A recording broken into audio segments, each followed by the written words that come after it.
passer sur l'autre rive, de l'autre côté de la Méditerranée, c'était son rêve. Il se voyait rappeur, footballeur en France. Brahim a 30 ans. Il est ce qu'on appelle en Algérie un haraga, un migrant clandestin. Il a tenté de traverser la mer à plusieurs reprises, au péril de sa vie. La première fois, il avait 16 ans. À Alger, quand on part au port. La nuit, on saute par les barrières. Et on est un groupe, voilà, on se cache dans les filets de pêche, on se cache que les flics, avant il y avait même l'armée, et qui nous empêche de monter sur le bateau, quoi. Autant qu'on trouve l'occasion, on plonge sur la mer, on monte par les cours, sur le bateau. C'est toute une risque qu'on le fait, on monte et on se cache par rapport les navigateurs là-bas. D'autres payent des passeurs jusqu'à 1 500 € pour monter dans une embarcation de fortune. Combien sont-ils exactement? Les chiffres n'existent pas, mais le phénomène augmente ces dernières années en Algérie. Ce sont surtout des hommes de 20 à 30 ans, comme cet ami de Brahim qui n'attend qu'une chose, prendre le large. Qu'est-ce que tu veux faire ici? Il n'y a rien à faire. Tu as trouvé quelque chose ici, toi? Nos frères qui vivent en Europe, maintenant, ils ont trouvé quelque chose. Il y a le parabole, tout ça, ils nous parlent comment ça se passe là-bas. Par curiosité, on veut y aller, quoi. Dans leur imaginaire, la France reste un Eldorado, alors qu'ici, ils se sentent frustrés. Manque de liberté, de loisirs, de perspectives. En Algérie, le taux de chômage des jeunes dépasse les 20%. Dans le quartier populaire de Bab El Oued, cette association tente de les convaincre de rester. Brahim en fait partie depuis 2 ans. Comme un symbole, son fondateur est né en 1962, l'année de l'indépendance de l'Algérie. Pour Nasser, les pouvoirs publics ont abandonné ces jeunes. Pourtant, les moins de 35 ans représentent 70% de la population. C'est triste de le dire. On vient de célébrer le 50e anniversaire de l'indépendance. Qu'est-ce qu'on a fait pour notre jeunesse? La majorité, le rêve, c'est de partir. Hein. La majorité des jeunes, c'est le cas.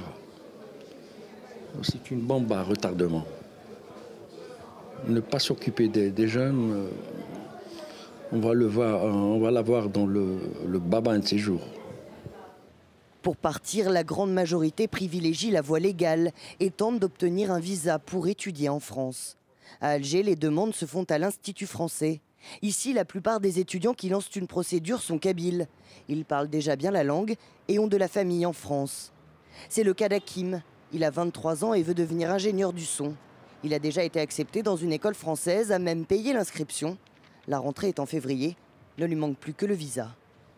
Je suis venu à Campus France parce que j'ai un problème à régler.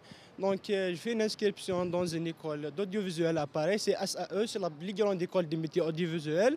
Mais bon, la première fois, je suis venu pour faire le test de langue comme tous les étudiants algériens. On m'a dit que pour moi, c'était un peu spécial.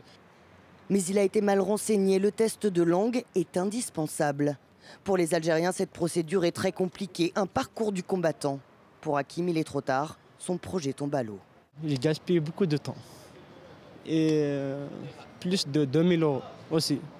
Et que la procédure, les papiers et tout. Donc, j'espère que ça ne se termine pas comme ça. Mais malheureusement, c'est la loi. Il repart déçu, mais retentera sa chance en septembre prochain. Ça n'a pas empêché Hakim ce jeudi de participer à la fête dans les rues d'Alger.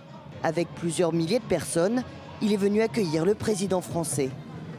Alors évidemment, quand François Hollande passe devant, il l'interpelle.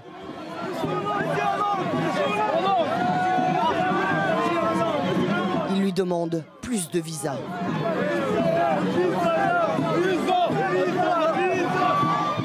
Mais pendant cette visite, François Hollande l'a dit, il n'y aura pas davantage de visa. L'année dernière, sur 14 000 demandes, 4 500 ont été acceptées. Pourtant, ces jeunes veulent que la France continue de faire partie de leur histoire. Mon père a combattu pour que l'Algérie soit indépendante, mais aujourd'hui, c'est une nouvelle génération. demande la réconciliation. Il faut oublier la rancune du passé, il faut voir beaucoup plus sur le présent, les relations politiques et économiques. Donc je ne trouve aucun souci d'aller en France pour étudier.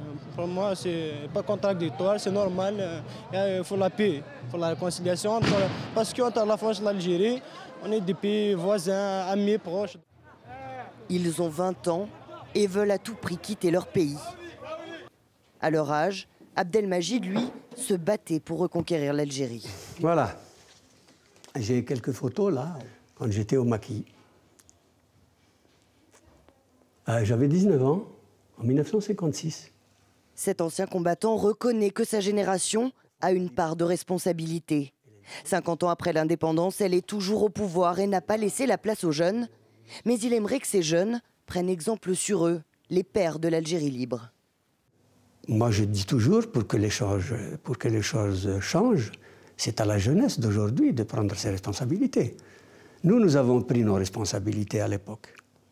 Nous étions des jeunes. Nous n'avions pas de perspective non plus. Mais enfin, nous nous sommes engagés, nous avons pris nos responsabilités. Aujourd'hui, l'indépendance acquise, c'est à la jeunesse d'aujourd'hui de prendre les siennes et de changer les choses. Brahim a finalement décidé de prendre en main son destin. Son arme à lui, c'est le rap.